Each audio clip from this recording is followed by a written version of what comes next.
ایسا کردار پیدا کرو، ایسی سوچ ایسی فکر پیدا کرو کہ تم چلو تو تمہارا چلنے کا انداز لوگ دیکھ کر کے متاثر ہو جائیں، تم کھاؤ تو ایسا لگے کہ مصطفیٰ کا دیوانہ کھا رہا ہے، تم چلو تو ایسا لگے کہ مصطفیٰ کا دیوانہ چل رہا ہے، تم پیو تو ایسا لگے کہ مصطفیٰ کا دیوانہ پی رہا ہے۔ اللہ اکبر، تم بولو تو تمہارے زبان سے تلخیاں نہیں بلکہ مٹھاس پیدا ہونی چاہیے۔ یہی زبان جو اللہ نے دی ہے نا، اسی زبان سے ہم اپنوں کو خیر بنا دیتے ہیں، اور خدا کی قسم اگر ہم چاہیں تو اسی زبان سے غیروں کو اپنا بنا سکتے۔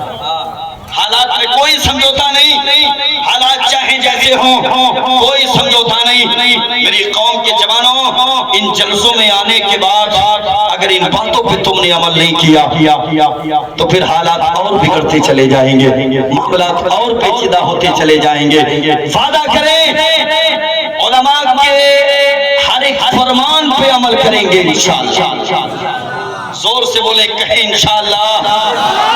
ہاں، یہ علماء اپنے لیے نہیں جیتے، اور تم کہتے ہو مصلیحت سے کام لو، حکمت عملی سے کام لو، اور خدا کے وعدوں ورثۃ الانبیاء کا تاج تمہیں نہیں ملا بلکہ ان علماء کو ملا۔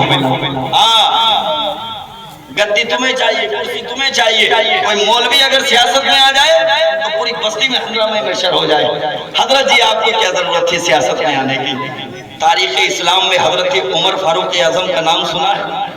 کتنے بڑے سیاسی تھے، 22 لاکھ پر حکومت کرنے والے وہ عمر خیر عالم نہیں تھے بلکہ ورثۃ الانبیاء کا تاج ان کے سر پہ بھی رکھا ہوا۔ تم کہتے ہو کہ تمہیں کیا مطلب؟ سیاست سے، سیاست جیسے ہم جانتے ہیں ویسے تمہاری آنے والی نسلیں بھی نہیں جانتی۔ سچائی ہے، ہم نے بڑے بڑے سیاستدانوں کو 5-5 ہزار میں 10-10 ہزار میں بکتے ہوئے دیکھا ہے۔ طلاق ثلاثہ کے مسائل پہ تم گفتگو کر سکتے ہو؟ جتنی طلاقیں ہمارے سماج میں ہوتی ہیں چودھری صاحب نپٹائیں گے، نیتا جی نپٹائیں گے۔ وہ اللہ کے بندو، یہ چودھری صاحب کا کام نہیں ہے، یہ مولوی صاحب کا کام ہے۔ ہاں، ایسی پنچایتوں میں مولوی صاحب کو ہونا چاہیے، چودھری صاحب چاہے ہو یا نہ ہو، اس لیے کہ شریعت تم کو علماء بتائیں گے، شریعت تم کو غیر عالم نہیں بنے گی۔ تم کچھ نہیں کر سکتے، کم سے کم اتنا کر لو، اتنی قربانی دے دو کہ کم سے کم اپنے علماء کے قدم سے قدم ملا کے چلو۔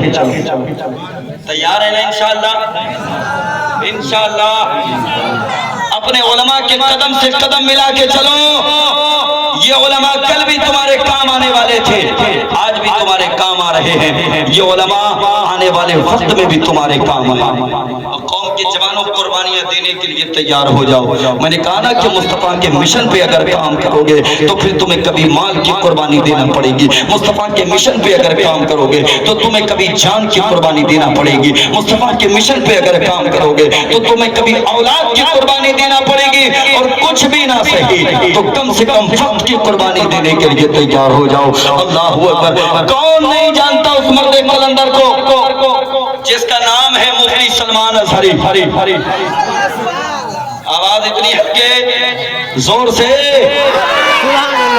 مفتی سلمان اظہری ایک ذمہ دار عالم دین کا نام ہے۔ جوانوں، ATS کی ٹیم نے گرفتار کیا، کس لیے؟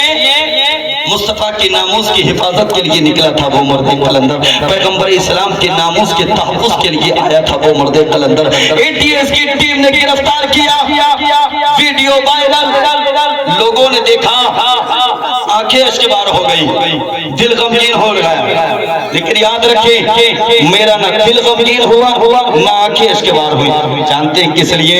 میں نے اس مرد قلندر کے چلنے کے انداز کو نوٹ کیا، میں نے دیکھا، میں نے نہیں دیکھا ابو بکر کے چلنے کے انداز کو، میں نے عمر کے چلنے کے انداز کو نہیں دیکھا، میں نے عثمان کے چلنے کے انداز کو نہیں دیکھا، میں نے علی کے چلنے کے انداز کو نہیں دیکھا، میں نے ابو عبیدہ کے چلنے کے انداز کو نہیں دیکھا، میں نے سعد بن ابی وقاص کے چلنے کے انداز کو نہیں دیکھا۔ میں اپنی قوم کو بتا دینا چاہتا ہوں، میری قوم کے جوانوں، میں نے ATS کی ٹیم کے جوانوں کے درمیان میں مفتی سلمان اظہری کو چلتے ہوئے دیکھا ہے۔ میں بتا دینا چاہتا ہوں وہ مرد قلندر گردن جھکا کے نہیں بلکہ گردن اٹھا کے چل رہا تھا، یہی پیغام دے رہا تھا، کیا دبے جس پہ حمایت کا ہو کیا تیرا، شیر کو خطرے میں لاتا رہی کتا تیرا۔ کمرے میں لاتا نہیں کتا تھے. قربانیاں دینا پڑیں گی. علامہ فضل حق خیر آبادی نے قربانی دی, علامہ کفایت علی کافی نے قربانی دی. دور حاضر میں مفتی سلمان اظہری نے 9 مہینہ جیل کی سلاخوں کے پیچھے رہ کر کے یہ ثابت کیا, دنیا والوں مصطفیٰ کے ناموس کی حفاظت کے لیے نکلو گے تو تمہیں جیل بھی جانا پڑ سکتا ہے. تمہارا تو پتہ نہیں مگر ہم علماء تیار ہیں ان ہتھکڑیوں کو چومنے کے لیے جو پیغمبر اسلام کی ناموس کی حفاظت کے لیے لگے. ہم تیار ہیں اور ہم امید کرتے ہیں ہمارے ساتھ میں آپ بھی آئیں گے انشاءاللہ. کہیے گا انشاءاللہ, کہیے گا انشاءاللہ. اللہ سلامت رکھے, اللہ سلامت رکھے میری قوم کے جوانوں. قربانیاں تو دینا پڑیں گی قربانیاں. اسی لیے ہم تمہیں اسلاف کی تاریخ سنانے کے عادی بن چکے ہیں. ہم تمہیں لے کر کے آنا چاہتے ہیں. ہم چاہتے ہیں ہر ممبر سے تحفظ ناموس رسالت پہ بات ہو. ہم چاہتے ہیں ہر امام اپنے خطبے میں تحفظ ناموس رسالت کو اپنا موضوع سخن بنائے. ہم چاہتے ہیں ہماری قوم کا ہر ایک بچہ مصطفیٰ کی ناموس کی بات کرے. اور ہم ہندوستان کے پی ایم سے آپ کے مادھیم سے یہ کہنا چاہیں گے, آپ سعودی جاتے ہیں وہاں کے شیخ کو اپنے گلے لگاتے ہیں, آپ دبئی جاتے ہیں وہاں کے شیخ کو اپنے گلے لگاتے ہیں. ہم چاہتے ہیں آپ ہندوستان کے پی ایم ہیں, سب کا ساتھ سب کا وکاس کا جو نعرہ تم نے دیا ہے اسی دائرے میں ہم مسلمان بھی تو آتے ہیں. کبھی ہندوستان کے مسلمانوں کو بھی گلے لگا کر کے دیکھو. یاد رکھو مسلمانوں کو گلے سے لگاؤ گے نا, ہم اپنی گردنوں کو ہندوستان کے بارڈر پہ دشمن ممالک کے لیے کٹوانے کے لیے تیار ہو جاؤ. لے کر کے چلو کبھی. اور ہم سے وفاداری کی بات کرتے ہو, کبھی اگر ہم کو وفادار ہیں یا نہیں ہیں یہ اگر تمہیں شک ہونا تو جاؤ دہلی میں جا کر کے وہ لسٹ دیکھو جو ہندوستان کی آزادی کے لیے ہمارے علماء نے اپنی قربانیوں کو پیش کیا. تھک جاؤ گے, اتنے نام لکھے ہوئے ہیں علماء کے جن کو پھانسی لگائی گئی, اتنے علماء کے نام لکھے ہوئے ہیں. پریشان ہو جاؤ گے. اور ہم سے وفاداری کی بات کرتے ہو. وہ اللہ کے بندو ہماری رگ رگ میں ہندوستان کی وفاداری. ہاں یہ ملک ہمارا ہے. اس ملک کو مذاہب کے جھگڑوں میں ڈال کر نیچے لے جانے کی کوشش نہ کریں. اور اگر کوئی اس طرح کی بات کرتا ہے فوری طور پہ ہندوستان کے آئین کے مطابق اس کی گرفت کی جائے, اس کو جیل کی سلاخوں کے پیچھے بھیجا جائے, چاہے وہ قوم مسلم میں سے ہو یا دیگر مذاہب میں. کیا خیال ہے؟ ہم ملک کے بھارت میں امن چاہتے ہیں, انتشار پسند نہیں, اتحاد چاہتے ہیں. اور میں یو پی سے چل کے آیا ہوں حاجی صاحب. یو پی کے سی ایم صاحب نے ابھی حال ہی میں ایک نعرہ دیا ہے, کٹو گے تو بٹو گے, بٹو گے تو کٹو گے. کیا نعرہ تھا؟ بٹو گے, زبان سے بولے بٹو گے تو کٹو گے. یہ تو اب انہوں نے نعرہ دیا ہے. قربان جائیں اپنے علماء پہ. سرکار حافظ ملت نے بہت پہلے فرما دیا ہے اتحاد زندگی ہے اور اختلاف موت ہے. ہاں ہم اپنی قوم کو بہت پہلے سے یہ بتا دینا چاہتے ہیں اگر اتحاد کے ساتھ رہو گے تو تمہاری زندگی ہے, اختلاف اگر پیدا کرو گے تو تمہارے لیے موت ہے. یو پی کے سی ایم تو اب اپنی قوم سے کہتے ہیں اور ہم چاہتے ہیں کہ یہ نعرہ صرف ایک مذہب کے لیے نہ ہو بلکہ ملک بھارت کو آگے بڑھانے کے لیے ہو. ہم بھی اپنی قوم سے کہیں گے اتحاد زندگی ہے, اختلاف موت ہے. وہ بھی اپنی قوم سے کہیں اتحاد زندگی ہے, اختلاف موت ہے. اور اس کے بعد ہندوستان کو اوپر لے جایا جائے, زمین کی پستی میں جانے والا ہندوستان آسمان کی بلندی سے باتیں کرتے ہوا نظر. ہاں قربانیاں پیش کرو. تیار ہے قربانیوں کے لیے؟ آپ تیار ہیں؟ اللہ سلامت رکھے. ذرا ہاتھ اٹھا کے بتائیں کتنے لوگ تیار ہیں. اللہ سلامت رکھے. جی ماں حضرت آپ تو ہیں ہی, آپ ہی کے توسل یہ حضرات ہیں. اللہ سلامت رکھے ان علماء کو. علماء کی ضرورت ہے آپ کو, کل بھی علماء کی ضرورت تھی, آج بھی علماء کے قریب ہو جائیں. ملک اسپین میں سب سے پہلے علماء کا خاتمہ کیا گیا اور اس کے بعد مساجد کو ٹارگیٹ کیا, اس کے بعد مدارس پہ کام کیا گیا, مدارس کو ختم کر دیا گیا, منہدم کر دیا گیا. آج بھی بھی تمہاری مساجد نشانے پہ ہے، آج بھی تمہارے مساجد مدارس نشانے پہ ہے۔ میں حضرت ابھی میں یوپی سے چل کے آیا ہوں، سنبھل ایک بڑی مشہور جگہ ہے، بڑی مشہور جگہ ہے، وہاں کی جامع مسجد پر کچھ لوگوں نے یہ دعویٰ کیا ہے کہ یہ مندر ہے۔ آپ حیرت کریں گے، جو کئی سو سالوں سے چلی آ رہی مسجد اس کو مندر بتایا جا رہا ہے۔ اور آج کی خبر یہ ہے کہ صبح سروے کے لیے ایک ٹیم آئی جو کہ 19 تاریخ کو بھی آئی تھی، آج بھی وہ ٹیم آئی، ٹیم جب آئی سروے کے لیے انتشار بڑھ گیا اور 4 مسلم جوانوں کو شہادت کا جام پینا۔ آج کی خبر ہے یہ صبح کی۔ میری قوم کے جوانوں، اللہ ان کی روح کو تسکین عطا فرمائے، کہہ دیں آمین، زور سے کہہ دیں آمین۔ تو قربانیاں دینا پڑیں گے، تیار ہو جائیں قربانیوں کے لیے، لیکن احتجاج زبانی نہیں، روڈ پہ آنے کے بعد نہیں۔ میرا اپنا نظریہ تو یہ ہے، سب سے بڑا احتجاج اگر کوئی ہے نا، وہ آپ کی پیشانی ہے جو خدا کی بارگاہ میں جھک جائے۔ آپ کی پیشانی خدا کی بارگاہ میں جھک جائے، اور جو بندہ خدا کی بارگاہ میں جھکتا ہے اللہ اسی کو مقبولیت عطا فرماتا ہے۔ ہمارے اسلاف نے قربانیاں پیش کی، یاد ہے نا؟ میں نے حضرت خبیب کی تاریخ کو رکھا، حضرت خبیب نے قربانیاں، آخری جملہ کیا تھا؟ پیغمبر اسلام کے پیر میں اگر کانٹا بھی لگ جائے نا، یہ مصطفیٰ کا دیوانہ برداشت نہیں کرے گا، اپنی جان کو گنوانا برداشت کرے گا۔ اللہ اکبر۔ ایسے بہت سارے نام تاریخ اسلام میں ملتے ہیں۔ ایک آخری نام میں آپ کی نگاہوں کے سامنے رکھ کر کے بات کو ختم کرنے کی طرف چلتا ہوں، ذرا پورا مجمع جی لگا کے کہہ دے یا رسول اللہ، اپنے رسول کو پکارے اور بلند آواز سے یا رسول اللہ۔ ایک نام ہے حضرت بلال کا، حضرت بلال، یہ تاریخ بھی آپ سنتے چلے۔ کون بلال ہیں؟ اللہ اکبر، امیہ ابن خلف کے غلام ہیں، ابھی غلامی کا پٹا ہے دنیا دار کی، لیکن اچانک پیغمبر اسلام کے دیوانے بن جاتے ہیں، مصطفیٰ کریم کے مستانے بن جاتے ہیں، نبی کونین کا کلمہ پڑھ کر کے مسلمان ہو جاتے ہیں۔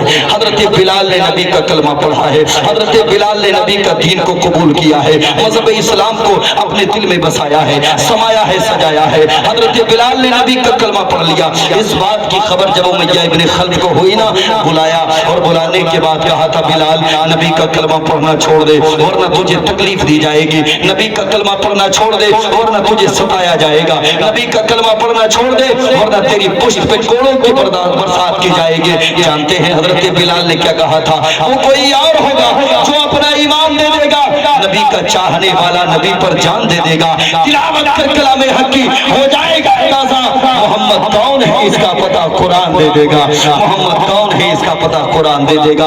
اللہ اکبر۔ یہی حضرت بلال ہے جن کی تکلیف میں اضافہ کیا گیا، جن کی پشت پہ کوڑوں کی برسات کی گئی، حضرت بلال کو مارنا شروع کر دیا گیا۔ تاریخ بتاتی ہے امیہ ابن خلف بلال کو مارتا تھا، ساتھ ہی میں یہ بھی کہتا تھا بلال نبی کا کلمہ پڑھنا چھوڑ دے، بلال نبی کا دیوانہ مت بن، نبی کا مستانہ مت بن، اگر تو نبی کا کلمہ پڑھنا چھوڑ دے گا میں تیری زندگی کو بخش دوں گا۔ اللہ اکبر۔ بار بار بلال سے کہا جا رہا ہے نبی کا کلمہ پڑھنا چھوڑ دے، نبی کا کلمہ پڑھنا چھوڑ دے۔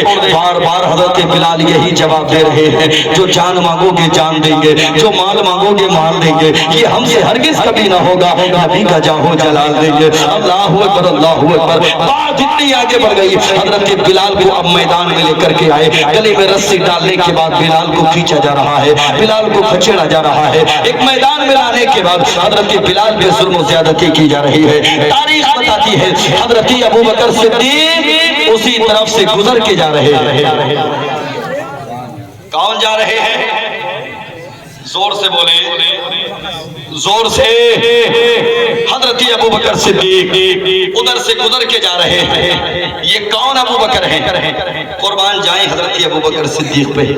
خدا کی قسم جب پیغمبر اسلام صلی اللہ علیہ وسلم نے فرمایا لاؤ مال میری بارگاہ میں لے کر کے آؤ، حضرت عمر سوچنے لگے آج تو اتنا لے کر کے جاؤں گا، اتنا لے کر کے جاؤں گا کہ آج ابوبکر صدیق پہ سب لے جاؤں۔ سوچ دی، مائنڈ تھا ابو بکر صدیق پہ سبقت لے جاؤں گا، لیکن تاریخ بتاتی ہے عمر بھی مال لے کر کے آ گئے، دیگر صحابہ بھی مال لے کر کے آ گئے۔ جب ابو بکر صدیق کی باری آئی نا، حضرت ابو بکر صدیق اپنے گھر کا سارا ساز و سامان لے کر کے آ گئے۔ تاریخ بتاتی ہے آپ اپنے گھر کی جھاڑو تک لے کر کے مصطفیٰ کی بارگاہ میں آ گئے۔ میرے نبی نے فرمایا تھا صدیق گھر کیا چھوڑ کر کے آئے ہو؟ عرض کیا یا رسول اللہ گھر میں دنیا کا مال نہیں، آمینہ کا لال چھوڑ کر کے آیا ہوں۔ یا رسول اللہ مجھے آمینہ کے لال کی ضرورت ہے، دنیا کے مال کی ضرورت ہے۔ آج مال پہ قابض ہو کے بیٹھے ہو، مال کی تماہ ہے تم نے یہ ذہنیت بدل ڈالی، تم سوچتے ہو مال ہی سب کچھ ہے۔ وہ اللہ کے بندو میں نے کہا نا کہ رازق کون ہے؟ زور سے بولیں کون ہے؟ کون ہے؟ کون ہے؟ اللہ رزق دینے والا، رزق دینے والا اللہ۔ جانتے ایک شخص نے ایک ایسی جگہ دکان کھولی جس جگہ سے راستہ ہی ختم تھا، کپڑے کی دکان تھی، کپڑے کی۔ ایک بزرگ اس دکان پہ گئے، تقریب ذہن کے لیے میں بتا دوں، دکان پہ گئے اور جا کر کے کہنے لگے میاں اگر کاروبار کرنے کا اتنا ہی شوق ہے نا تو مارکیٹ میں آؤ، کاروبار کرنے کا اتنا ہی شوق ہے نا تو میدان میں آؤ، کاروبار کرنے کا اتنا ہی شوق ہے نا تو بازار میں آؤ، یہاں کون تم سے کپڑا خریدنے آئے گا؟ ایک ہی سوال نے جواب بند کر دیا۔ صاحب دکان نے کہا میاں اتنا بتاؤ کیا یہاں موت کا فرشتہ آ سکتا ہے؟ بات